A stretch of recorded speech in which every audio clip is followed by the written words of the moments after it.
basically around our building that, these last few days have been kind of a whirlwind. And everybody in the building has stepped up. Just want to mention Eric Kuntu. We had to work out of the building the last couple of days, so the video department has been on it. They hooked all of us up and gave us great opportunities to get our work done on the Bears. Dylan Thompson and Kevin Anderson have really helped me, in this transition. And there's so many more people. I don't know about Eamon because he just informed me I got to do this every day now. So I don't know if he's on the good list or not. But anyway, I just want to start off giving you guys some information here for practice today. Austin Bryant, Kenny Galladay, and Jeff Okuda won't be practicing today. So just as as you're making your list, you kind of can focus on that. So with that, I'll open up for questions. All right, Justin. Kind of addressed a little bit there, but Kenny's been out for a while now, and longer than I think probably anticipated based on the fact he wasn't placed on IR. Just curious how he's progressing with his injury, and then one guy you didn't mention, DeAndre Swift, how he's looking heading into this week. Yeah, so Kenny specifically, Kenny's he's working. He's trying to get himself back, and he continues to go each and every day. So there's been that progress there. Same thing with DeAndre. We're hoping to get him back.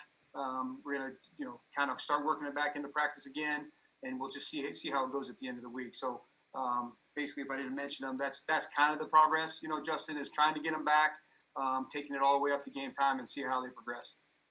Swift was questionable for the Thanksgiving game. How close was he to actually being able to play for you guys? I think he's close. I mean, it's really hard to say. I think it's kind of been a little bit up and down for him.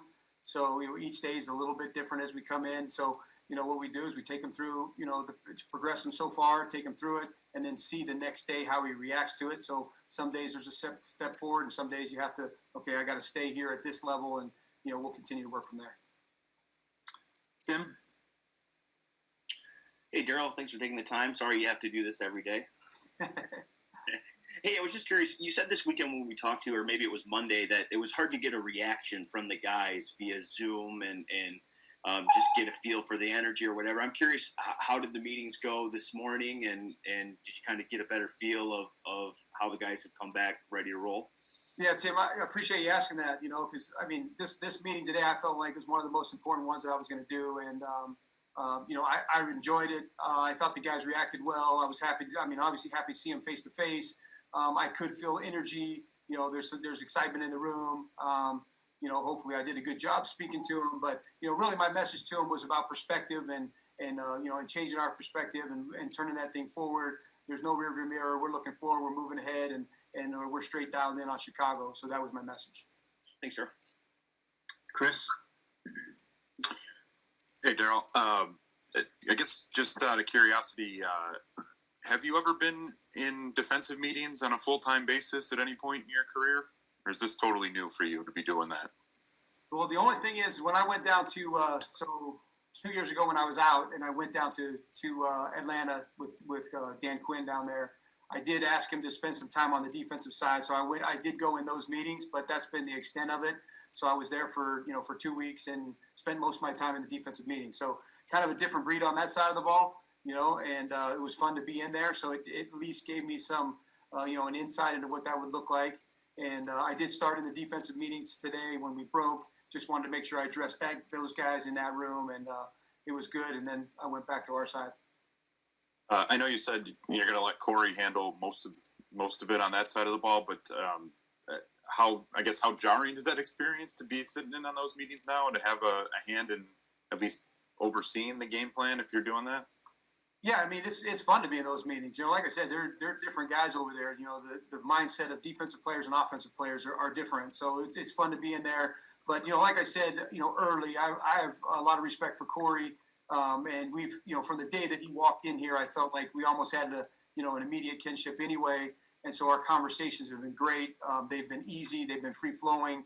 And so, we're just down there before I came up here, we're talking about the game plan and what he's talking about doing. And, so I would definitely be informed, but, like I said, I want him to, to feel free to do what he thinks is best for our players, to put them in the best situations, to be successful, because he knows those guys inside and out right now. Mike Rothstein. Hey, Darrell, how are you?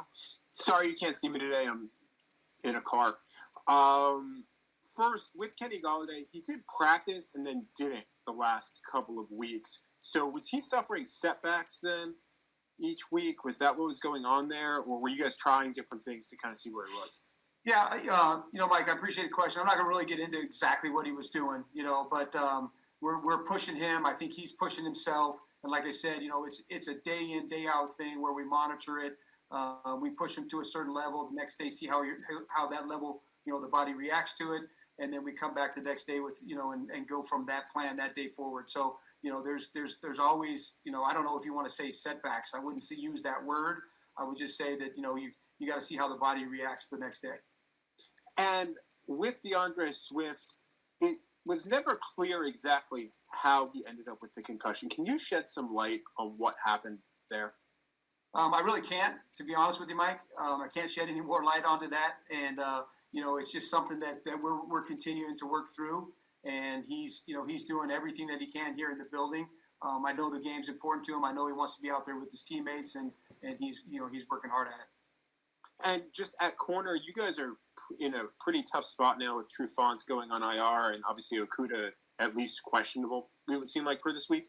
How do you manage that at this point with the numbers that you kind of do or don't have? Yeah, I mean, we're continuing to work with the roster each and every day, communicating, with Mike Disner and, and Kyle and Rob and Lance, and making sure we do a good job of staying on top of that. We do have other guys that will continue to, to work with the roster. And, by the end of the week, we'll feel comfortable with who we'll have out there. Well, appreciate it, Beth. Thanks. Yep. We'll do two more. Mike O'Hara. Yeah, Coach, you talked about the energy and all that from the players. I just wonder, in your first meeting, did they have any questions for you? Was there any give and take in that? Just maybe what you might expect from them and vice versa. Just sort of a free-flowing exchange at all. I had meetings with the, with our leadership group. And so there was some free-flowing, give and take in that. Today in my meeting was not. I just wanted to make sure that they understood my message, exactly what I'm looking for, what I expect out of them, and how I see this thing. And, then we kind of went from there. And just one other thing, how many text messages and calls and advice and all that have you gotten in the last 3.5 days or whatever it is? Yeah, it's been amazing. If you ask my wife, I'm not a guy that spends any time on the phone. And I called one of my daughters at, late at night, and I just started scrolling through my calls, and I think she was the 76th call that day. So for me, I'm not sure if you looked at my whole history, I had 76 calls ever. So on the history of the phone. So it was quite a lot. But again, I appreciate it. There's obviously some great people that I've been around, and I respect their opinions. And I reached out to some of those as well. So the feedback and the people that have called me have been outstanding. Okay, thanks a lot, and see you tomorrow. Sounds good. Dave, last one. So, Bev, just to stay with the whole meeting thing today, since none of us on the side have ever sat in an NFL meeting like that, what was the general message? I mean, I think you kind of covered that, but part two is how do players react? I mean, you get cheers when you come there the first time? Is it just all about business? What's sort of the mood of the room, I guess?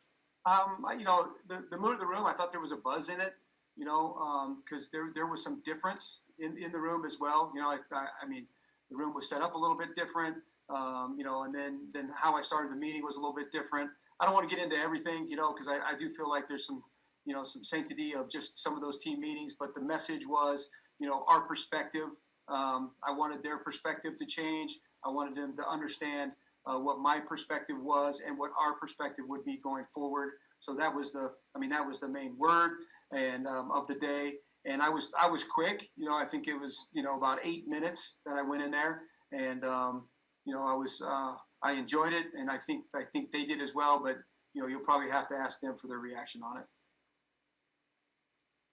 All right. Thanks, Coach. Thanks, everybody. All right. Have a good one. Thank you. Thanks, Damon.